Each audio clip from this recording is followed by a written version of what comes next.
வணக்கம். என் பேர் ராககிருஷ்ணபராஜ். நான் 9ஆம் வகுப்பில் படிக்கிறேன். என் அப்பா பேர் சத்யராஜ், என் அம்மா பேர் ஆனந்தி.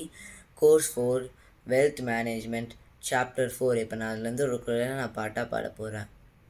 உற்றால் அளவும் பிணி அளவும் காலமும் கற்றான் கருதி செயல். உற்றான் அளவும் பிணி அளவும் காலமும் கற்றான் கருதி செயல். நோயின்னு வந்தா கலங்காம கவனமா செயல்படணும்.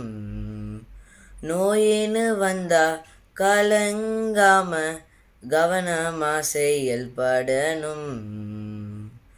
உற்றான் அளவும் பிணி அளவும் காலமும் கற்றான் கருதி செயல். உற்றான் அளவும் பிணி அளவும் காலமும் கற்றான் கருதி செயல். நன்றி.